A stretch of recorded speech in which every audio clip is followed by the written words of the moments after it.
Bismillahirrahmanirrahim. Assalamualaikum warahmatullahi wabarakatuh. Selamat sore semuanya. Semoga kita dalam keadaan sehat ya.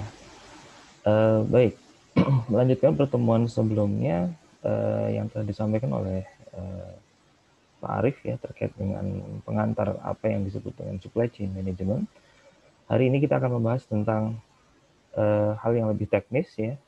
Apa yang kemudian perlu dilakukan oleh kita sebagai pengelola manajemen rantai pasok pada suatu perusahaan. Pada bagian yang ketiga ini kita masuk dalam satu topik ya, yang pada prinsipnya nanti ini sebagai dasar gitu ya, yang jika kita merujuk pada satu modul tertentu yang disepakati secara internasional, yaitu yang kita kenal dengan score model. Nanti akan kita bahas apa itu score model ya. Ini terkait dengan dua kegiatan yang cukup penting di awal ya. Kita akan mengenal apa yang kita sebut sebagai aktivitas planning ya. Kemudian yang kedua adalah aktivitas sourcing gitu ya. Baik, kita lanjutkan. Tujuan dari pertemuan yang ketiga ini adalah secara konsep kita ingin mendapatkan sesuatu yang tepat gitu ya. Seluruh mahasiswa memahami apa yang disebut dengan perencanaan dan kemudian apa yang disebut dengan penyediaan sumber daya. Mungkin nanti sumber daya akan lebih banyak kepada yang sifatnya secara finansial untuk mendukung aktivitas supply chain management ya. Sementara planning adalah perencanaan secara teknis apa yang perlu kita lakukan untuk menyiapkan kegiatan-kegiatan yang akan mendukung kelancaran dalam manajemen supply chain. Kemudian yang kedua nanti kita coba melakukan latihan-latihan begitu yang sifatnya high level begitu ya. Karena kita mempersiapkan mahasiswa ini sebagai setidak-tidaknya sebagai pengelola gitu atau kita sebagai manajer gitu ya. Sehingga nanti pada saat bergabung dalam satu industri ya, atau satu perusahaan yang akan mengelola supply chain management gitu ya. Maka mahasiswa dalam peserta kuliah ini akan siap gitu ya. Mereka tahu apa yang harus dilakukan dan kemudian apa yang harus mereka selesaikan dalam tugas-tugas mereka sebagai manajer supply chain. Dan yang ketiga, harapannya seluruh peserta mata kuliah ini mampu memahami secara basic begitu ya konsep terkait dengan demand forecasting dan inventory management. Sebenarnya poin ketiga ini sudah kita singgung di perkuliahan P3 ya. Ini sebagai mata kuliah yang wajib. Di sana sudah sempat disinggung apa yang kemudian disebut sebagai demand forecasting, kemudian apa yang disebut dengan inventory management, dan sudah cukup banyak. Dan hari ini kita akan singgung itu untuk melengkapi pemahaman terkait dengan lingkup yang lebih besar, begitu ya, yaitu yang dikenal dengan supply chain management. Kemudian kita akan memulai bagaimana kita melakukan assessment, begitu ya, terhadap aktivitas ini, gitu ya, aktivitas planning dan sourcing, gitu ya, agar kedua aktivitas ini dapat berjalan dengan baik, begitu ya. Dan ini menjadi satu hal yang penting untuk diketahui secara bersama, gitu ya. Mengapa? Karena salah satu indikator begitu ya, pengelolaan supply chain yang baik adalah memiliki perencanaan dan sourcing yang terukur, gitu ya. Sehingga nanti kita memiliki kemampuan untuk mengukur sejauh mana sih penyiapan perencanaan dan sourcing ini dengan baik, begitu ya. Ini kira-kira tujuan yang ingin kita capai dalam perkuliahan hari ini, gitu ya. Jika kita melihat gitu ya, ada 4 activity gitu ya, ada 4 activity yang kemudian muncul dalam basic model supply chain management gitu ya. Ada plan, ada source, ada make, dan ada deliver. Ini secara konsep umumnya, dan ini sifatnya adalah siklus begitu ya. Dimulai dari planning, kita merencanakan sesuatu, jalannya terdiri dari demand forecasting, product pricing, inventory management gitu. Ini faktor-faktor yang kita gunakan untuk merencanakan agar performa dari supply chain itu menjadi baik begitu ya. Mampu memenuhi permintaan dari customer. Dan yang kedua, source ya, atau sumber daya, penyediaan sumber daya. Penyediaan sumber daya ini terdiri dari procurement dan credit and collection. Ya. Maksudnya adalah bagaimana kita menyediakan bahan baku untuk memenuhi tadi ya perencanaan yang sudah kita siapkan. Kemudian bagaimana kita menyediakan sumber finansial ya melalui kredit dan collection. Collection ini kita bisa melakukan collecting dari beberapa sumber yang sifatnya mungkin investor begitu ya. Kredit ini dari perbankan begitu ya. Tentunya ketika kita ingin mengajukan kredit kepada perbankan maka desain dari planning ini harus sifatnya bankable begitu ya. Kemudian nanti di pertemuan berikutnya kita akan bahas terkait dengan making dan delivering begitu ya. Ada make ya, kegiatan produksinya begitu ya. Di mana di sana ada kegiatan product design, ya, kemudian product scheduling, kemudian facility management. Dan di akhir begitu ya, ada kegiatan delivering yang kemudian kita kenal sebagai kunci begitu ya. Bagaimana kita menyampaikan produk yang sudah kita buat menyampaikan pada konsumen. Dan ini titik krusialnya begitu ya. Dan uh, kegiatan delivering ini akan gagal kalau 3 kegiatan sebelumnya ini tidak dilakukan dengan baik. Begitu ya. Dan ketika 3 poin di awal ini sudah dilakukan dengan baik, gitu ya, ketika deliver ini gagal, gitu ya, maka performa atau kinerja dari supply chain management, gitu ya, itu akan juga menurun, gitu ya. Apa saja yang dilakukan dalam kegiatan delivering, ya, itu ada order management, kemudian delivery scheduling, dan yang terakhir adalah process returns, ya. Ini kaitannya nanti langsung face to face dengan customer kita, ya. Customer itu bukan berarti harus end user, tapi kemudian customer itu adalah entitas yang bersinggungan langsung dengan perusahaan kita, gitu ya. Itu yang sebenarnya customer seperti itu. Dan dalam perkuliahan kali ini, gitu ya, kita akan fokus pada activity plan dan source ya, planning dan sourcing. Seperti itu. 4 activity tadi gitu ya kita ambil dari SCORE ya. Model SCORE ini atau yang kemudian dikenal dengan Supply Chain Operation Reference Model ini adalah salah satu buku, bisa diambil di dashboardnya e-learning ya, sudah saya upload begitu ya. Satu versi yang terbaru ya, versi 12, nanti kalian bisa pelajari, cukup tebal dokumennya, tapi ini cukup lengkap gitu ya. Bagaimana kemudian SCORE model ini mampu melakukan evaluasi terhadap kinerja supply chain management ya, yang kita kelola. Di sana ada petunjuk yang cukup detail. Nanti silahkan dipelajari lebih lanjut ya secara mandiri. Kalau saya sampaikan di dalam program ini cukup panjang gitu ya. Tapi konsepnya adalah 4 hal tadi. Jadi 4 hal tadi ya, dari mulai planning, kemudian sourcing, kemudian making dan delivering, ini menjadi pokok utama yang kemudian perlu dievaluasi dalam penilaian kinerja supply chain management. Ya. Baik, selanjutnya kita masuk ke dalam kegiatan planning ya. Planning tadi ada demand forecasting dan sebagainya. Kita langsung masuk dalam forecasting ya. Ini kita review karena sebenarnya di perkuliahan P3 sudah kita lakukan gitu ya. Ada praktikum juga di sana yang kemudian mencoba untuk melakukan peramalan ya terkait dengan demand. Nah, nanti mungkin dalam kegiatan praktikum nanti kita coba review kembali gitu ya dengan beberapa pendekatan yang mungkin sedikit berbeda dengan apa yang sudah dilakukan di mata kuliah P3. Saya ingin menyampaikan dalam program kali ini yang pertama adalah ketika kita bicara tentang forecasting variable, begitu ya, di sana demand, ada supply, ada produk karakteristik, dan ada competitive environment. Yang pertama terkait dengan demand ya. Apa yang perlu kita ramalkan terkait dengan demand? Ya. Jadi kita tidak bicara tentang demand perusahaan kita saja, begitu ya, atau yang langsung direct kita hadapi dalam bisnis yang kita kelola. Tapi kemudian kita harus memperhatikan market secara umum, gitu ya. Jadi kalau kita melihat, gitu ya, demand ini boleh jadi ada 2 sisi, gitu. Ada sisi internal dan sisi eksternal. Gitu. Ada yang perlu kita pelajari adalah demand secara overall market demand for the product, begitu ya. Jadi kalau kita punya produk tentang misalnya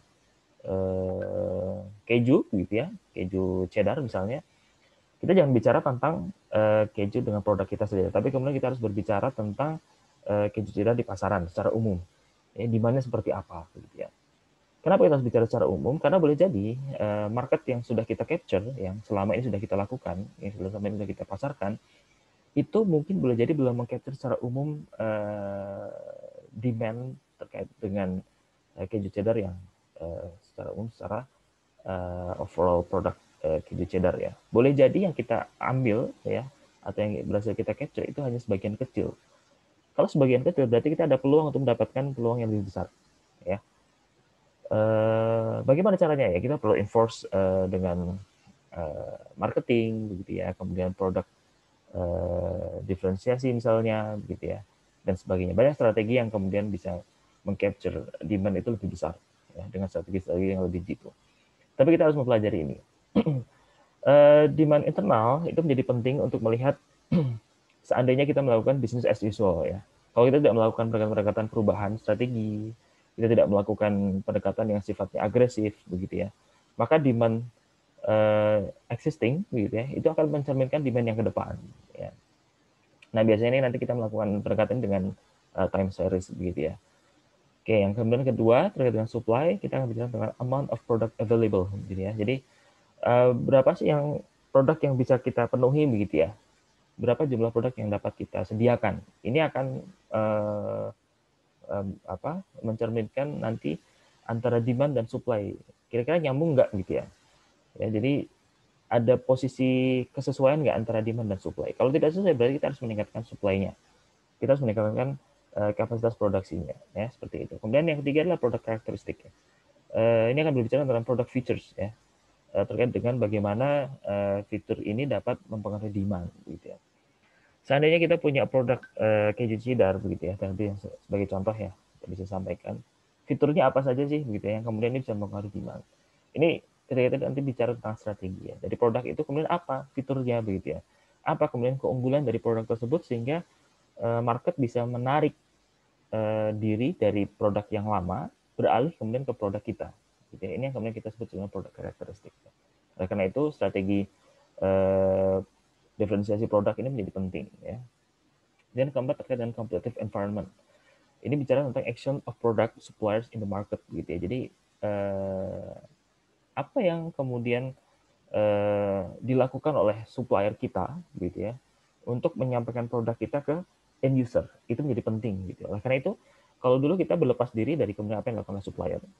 Tapi kalau kita bicara tentang supply chain management ini menjadi tidak berlaku lagi. Kita harus mampu melakukan evaluasi secara holistik gitu ya, secara keseluruhan.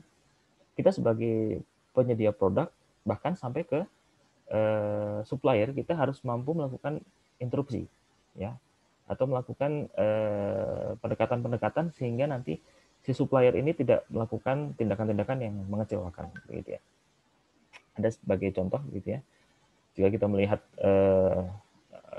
proses bisnis yang dilakukan oleh Aqua ya, atau Danone ya, ini menjadi menarik gitu ya. Secara produk dia unggul ya, dari kualitinya, kemudian dari desainnya dan sebagainya cukup baik ya, dan mungkin levelnya mungkin bisa dikatakan di atas rata-rata gitu ya. Tapi kemudian ketika di lapangan yang dialami oleh Aqua ini menjadi polemik gitu ya. Kenapa? Karena suppliernya ada beberapa supplier yang tidak bertanggung jawab gitu ya. Yang kemudian gitu ya, ketika di lapangan produk Aqua ini bisa dikalahkan oleh produk yang lain. Ya, contoh saja sekarang saya sebut merek untuk sebagai bagian dari edukasi gitu ya. Di lapangan begitu ya, mungkin sebagian masyarakat lebih memilih menggunakan Le Minerale gitu ya daripada Aqua. Ini salah satu dari problem aktivitas atau action dari supplier begitu ya, yang kemudian menyentuh langsung ke masyarakat atau ke market begitu ya. Proses handling yang dilakukan oleh suppliernya Aqua ini tidak baik atau kemudian mendapatkan beberapa catatan yang kemudian menjadikan produk sampai ke tangan konsumen menjadi tidak baik gitu ya. Sementara produk-produk lain siap bersaing dengan konsep tadi ya, perilaku suppliernya itu menjadi lebih baik. Nah, ini contoh yang mungkin real di lapangan gitu ya, yang kemudian bisa kita ambil sebagai contoh bahwa variabel ini ternyata mempengaruhi apa yang kemudian kita sebut sebagai forecasting of demand gitu ya. Baik, selanjutnya metodenya seperti apa ya? Ada 4 metode yang cukup dikenal gitu ya. Ada kualitatif, ada causal, ada time series, dan ada simulation ya. Jadi yang pertama bicara tentang kualitatif ya. Ini bicara tentang intuisi dari personal ya. Intuisi personal ini nanti banyak kaitannya, bisa bicara dari internal perusahaan gitu ya, internal management gitu ya, operator dan sebagainya gitu ya. Kemudian kita bicara tentang intuisi dari marketer gitu ya, atau kemudian supply dan sebagainya. Ada bahkan kemudian kita bicara tentang intuisinya terkait dengan customer itu sendiri, gitu ya. Dan ini banyak spektrum dan mungkin banyak persepsi dan nanti perlu dievaluasi kembali. Ya, kemudian ada yang bicara tentang pendekatan dengan casual, ya ini asumsi demand, ya ini terkait dengan beberapa faktor yang pasti, ya. Jadi kalau ada satu faktor yang naik, maka demand-nya akan naik, begitu ya.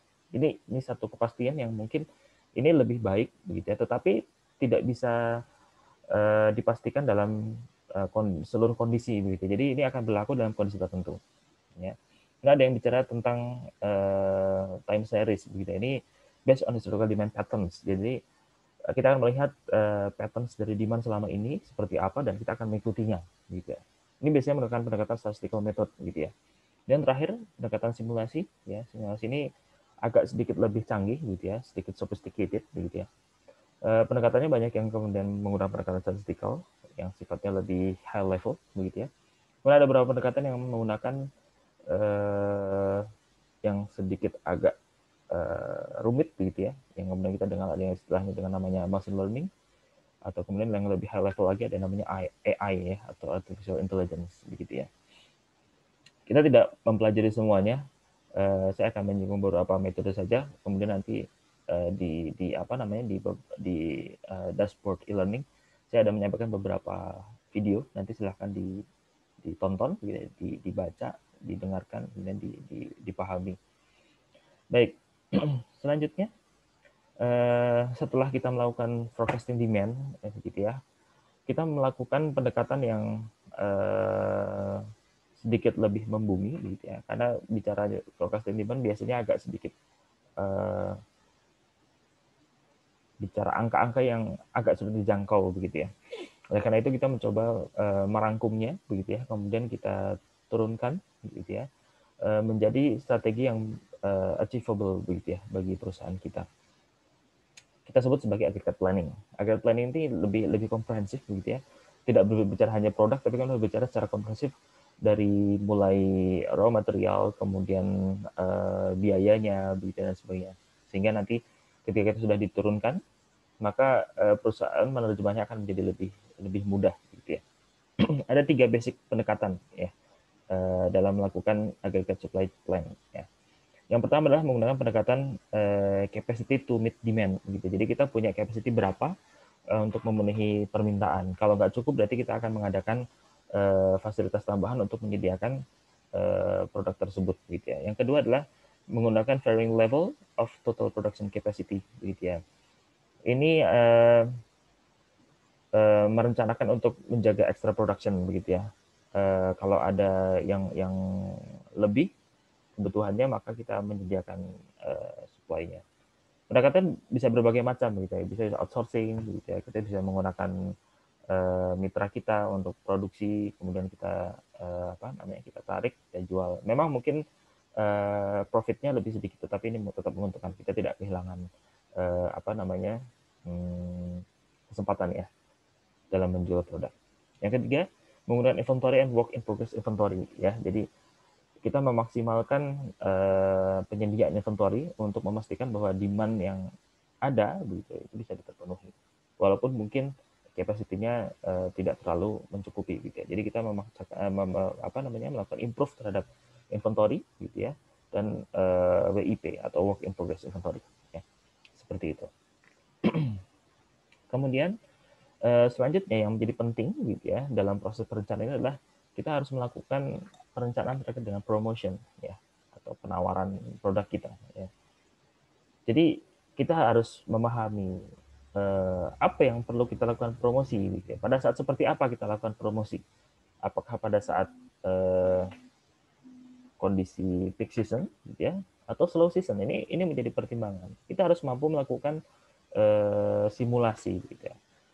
Dalam peak season kita lakukan diskon-diskonan gitu ya, tebar diskon ya, atau mungkin diskon besar-besaran misalnya, atau pada saat slow season. Ini akan menjadi memberikan impact yang berbeda terhadap demand gitu ya. Dan ini tentu akan memberikan impact pada penjualan yang juga berbeda gitu ya. 3 efek ya yang kemudian dihasilkan pada promosi. Yang pertama adalah pertumbuhan pada market size ya. Dengan diskon mungkin market size-nya akan jadi lebih besar gitu ya. Growth in market share ya. Jadi suatu penawaran spesial ini akan menjadi dampak yang baik, tapi harus tepat ya strateginya. Karena secara tidak langsung market share kita akan bertambah kalau kita sering melakukan diskon ya. Kemudian forward buying ya. Jadi kita akan pembelian yang secara berlanjut itu akan dilakukan oleh konsumen kita. Ada penambahan pada customer loyal ya. Ini terkait dengan promotion. Kemudian ketika kita bicara tentang inventory ya. Ketika kita merencanakan dengan baik tentang inventory, kita harus memahami ada 3 hal gitu ya. Yang pertama ada cycle inventory, ada safety inventory, dan yang ketiga ada seasonal inventory. Ya. 3-nya menjadi penting untuk menjamin bahwa proses produksi tidak terganggu. Ya.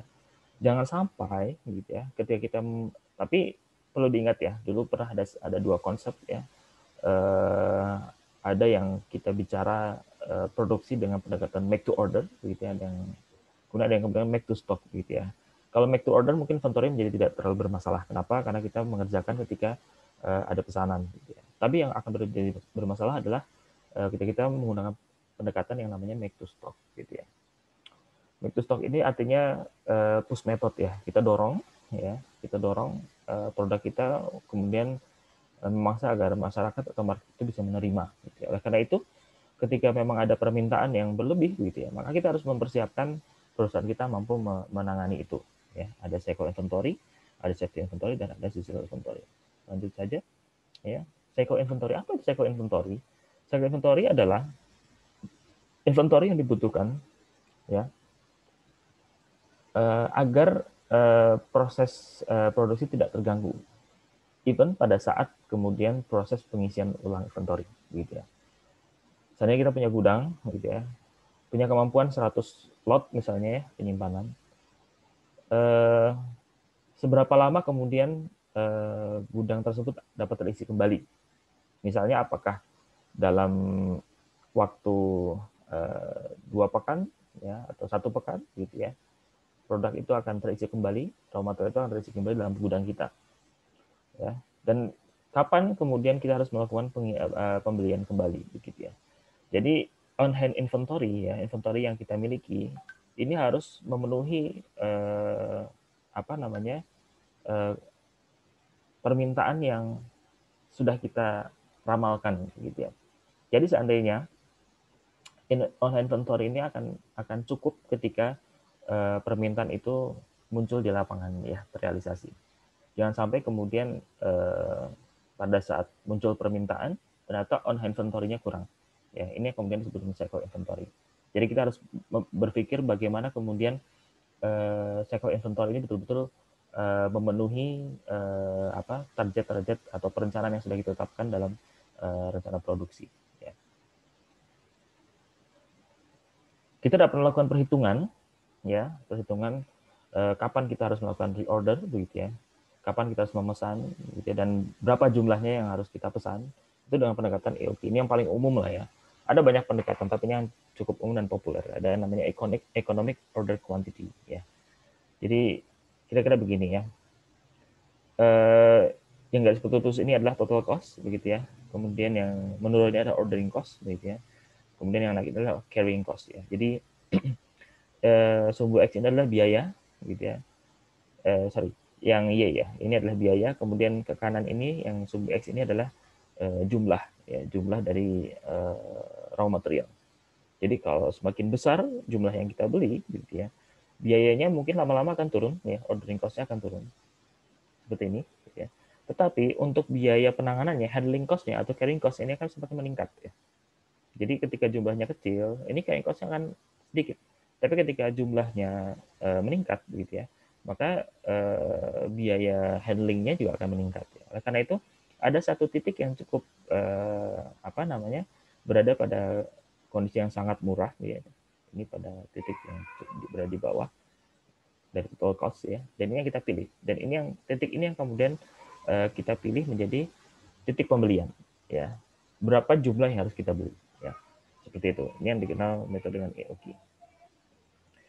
Kemudian selanjutnya ada yang namanya safety stock ya. Safety stock ini adalah semacam buffer ya, penyangga, jangan sampai ketika cycle inventory itu gagal untuk mengelola permintaan, kita masih punya safety inventory. Ya. Jadi ini bagian dari strategi untuk memastikan bahwa perusahaan kita mampu memproduksi walaupun dalam kondisi yang sedang tidak baik begitu ya. Ini ada beberapa pendekatan yang dapat kita hitung gitu ya. Namun sebagian besar ahli, sebagian besar pelaku praktisi supply chain management ingin berusaha mengurangi jumlah dari safety stock ini. Caranya bagaimana? Ada 4 yang bisa kita lakukan. Ya. Yang pertama, reduce demand uncertainty. Ya. Ini dengan cara pendekatan memperbaiki metode peramalan, gitu ya. Dan yang kedua, reduce order lead times. Ya. Kita harus mampu mengurangi waktu yang dibutuhkan untuk pengiriman raw material. Kemudian yang ketiga adalah mengurangi order lead variability. Jadi kalau bisa tidak banyak variability-nya. Ya. Sedikit kita kirim, jadi proses checkingnya lebih mudah. Reduce product availability uncertainty. Ini juga penting, begitu ya. Jadi kita harus gunakan produk yang yakin betul-betul ada, gitu ya. Jangan sifatnya musiman atau sifatnya kemudian kadang ada, kadang tidak ada, gitu. Ini menjadi agak sulit, begitu ya. Oke, selanjutnya yang kemudian kita perlu perhatikan adalah seasonal inventory, gitu ya. Nah ini menjadi penting, gitu ya. Kalau memang seasonal, artinya kita harus menyiapkan pada saat seasonalnya mengalami peak season, ya kita harus simpan, gitu ya. Kita harus simpan, kita sediakan sehingga pada saat nanti memang pada saat masanya menurun, gitu ya, kita bisa keluarkan inventory kita. Ini betul-betul harus kita pelajari, ya, sehingga nanti memang pada saat kekurangan raw material kita dapat memenuhinya dengan baik. Kemudian berikutnya tentang pada saat penyediaan sumber daya ya. Tadi kita bicara tentang perencanaan atau planning. Dan berikutnya kita bicara tentang penyediaan atau sourcing. Sourcing ada dua ya, ada procurement dan ada credits and collections ya. Kita bicara tentang produk procurement begitu ya. Maka ada beberapa hal yang perlu kita perhatikan ya. Yang pertama adalah purchasing, yang kedua adalah consumption management, kemudian vendor selection ya, yang keempat adalah contract negotiation, dan yang kelima adalah contract management ya.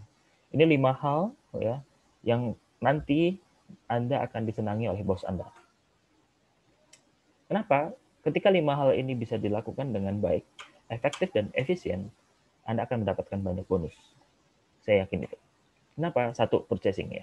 Ketika purchasing bisa dilakukan dengan baik ya, produknya bermutu, harganya cukup baik ya, kompetitif begitu ya, maka Anda akan berhasil melakukan efisiensi produksi yang cukup besar ya.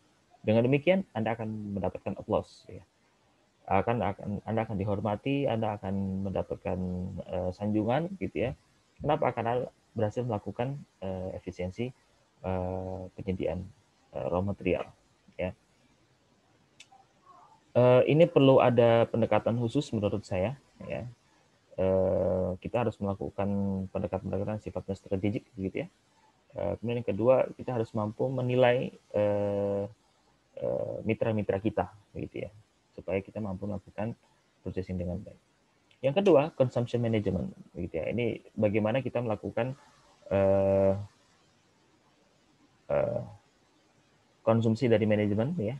Produk-produk apa saja yang dibutuhkan manajemen untuk pengelolaan pengadaan barang begitu ya. Dan yang ketiga, vendor selection. Ini juga jadi penting. Ini harus hati-hati karena ini bagian yang cukup biasanya cukup basah ya dalam tanda kutip ya, karena biasanya ada deal-deal yang berada di luar kendali manajemen begitu ya. Ini biasanya tindak korupsi muncul di bagian ini ya. Bagaimana kemudian kita bekerja sama dengan mitra kita begitu ya. Seharusnya kita memilih produk yang terbaik, tetapi karena ada hubungan tersendiri akhirnya menjadi tidak dipilih dan seterusnya begitu ya. Ini menjadi penting gitu ya. Ada beberapa manajemen menggunakan pendekatan online gitu ya, dan manajemen yang sifatnya transparan untuk menghindari hal yang tidak diinginkan. Namun ini menjadi cukup penting untuk memastikan bahwa raw material yang masuk ke dalam produk perusahaan kita ini merupakan raw material yang cukup baik kondisinya. Ya, kemudian contract negotiation ini menjadi penting ya. Ini membicarakan tentang mendefinisikan apa spesifikasi produk gitu ya. kemudian harga, kemudian service level agreement begitu ya. Ini menjadi penting. Ini adalah senjata kita untuk bisa memastikan produk yang datang atau masuk ke perusahaan kita adalah produk yang kita inginkan, harga yang kita inginkan, dan betul-betul sesuai dengan perencanaan yang kita tetapkan. Dan terakhir kontrak manajemen ya. Ini menjadi penting bagaimana kita mengelola kontrak-kontrak yang sudah kita lakukan dengan para vendor kita. Ya. Ini aktivitas procurement ya. Selanjutnya yang kemudian disebut dengan credit collection ya. Bagaimana kita menyediakan uang, bagaimana kita menyediakan kolateral gitu ya, yang dapat mendukung kegiatan supply chain management gitu ya. Ada set credit policy yang perlu kita perhatikan, kemudian ada implement credit and collection practices, dan kemudian manage credit risk ya. Yang namanya pinjam dana ya terhadap perbankan itu pasti ada risiko. Bagaimana kita melakukan set credit policy-nya? Ada banyak pendekatan sebenarnya, tapi paling tidak ada dua hal. Yang pertama adalah manajemen set credit policies to attract customer. Jadi kita melakukan kebijakan kredit itu menyesuaikan dengan pola gerak konsumen. Ya. Jangan sampai kemudian konsumen minta 100, kemudian kita minta kredit 200, itu namanya bunuh diri. Ya. Tidak boleh seperti itu. Kemudian tentunya yang kedua adalah memanage receivable risk. Ya. Jadi ketika kita menggunakan kredit, maka kita harus menggunakan pendekatan risiko yang dapat kita kelola. Yang kedua adalah implement credit and collection practices. Itu terdiri dari melakukan analisis potensial customer to screen out those who won't pay, gitu ya. Jadi kita harus melihat kalau kita punya customer, kita ada berapa customer yang tidak bisa bayar, begitu ya. Ini harus diperhitungkan.